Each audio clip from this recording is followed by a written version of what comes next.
किसी समय एक नगर में राम और श्याम नामक दो धनी व्यापारी रहते थे।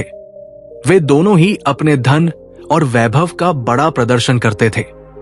एक दिन राम अपने मित्र श्याम के घर उससे भेंट करने के लिए गया। राम ने देखा कि श्याम का घर बहुत विशाल और 3 मंजिला था। बुद्ध काल के समय 3 मंजिला घर होना बड़ी बात कहलाती थी और उसे बनाने के लिए बहुत धन और कुशल वास्तुकार की आवश्यकता होती थी।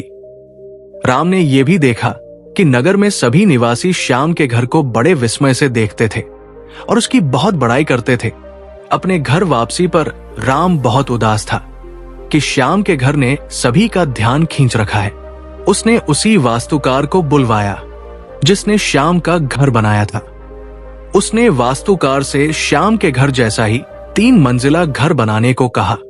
वास्तुकार ने इस काम के लिए हामी भर दी और काम शुरू हो गया। कुछ दिनों बाद राम काम का मुआयना करने के लिए निर्माण स्थल पर गया। जब उसने नींव खोदे जाने के लिए मजदूरों को गहरा गड्ढा खोदते देखा तो वास्तुकार को बुलाया और पूछा कि इतना गहरा गड्ढा क्यों खोदा जा रहा है।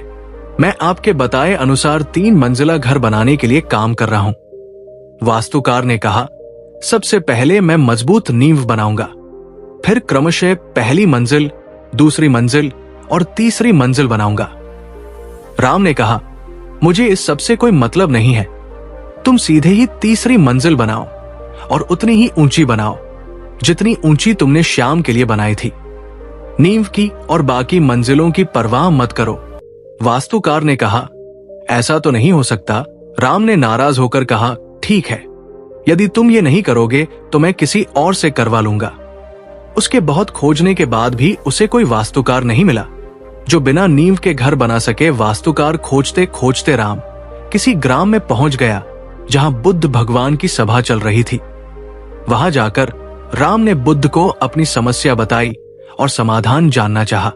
बुद्ध बोले, बिना नींव के घर कभी नहीं बन सकता और यदि बन भी गया तो वो बारिश, आंधी और गर्मी को सह नहीं पाएगा, बल्कि समय से पहले ही गिर जाएगा। जिस तरह पेड़ को ऊंचा उठने के लिए अपनी जड़ों से धरती को पकड़ना होता है, वैसे ही घर को भी नींव की जरूरत होती है। जिसके बाद राम को अपनी गलती का एहसास हुआ और उसने भी श्याम की तरह 3 मंजिला मकान बनवा लिया। बुद्ध की सीख, यदि नींव मजबूत होगी तो ही घर मजबूती के साथ खड़ा रह पाएगा। उसी तरह किसी बड़े कार्य को संपन्न करने के लिए उसकी नींव सबसे मजबूत बनानी चाहिए एवं काम को एक योजना बनाकर सही तरीके से किया जाना चाहिए।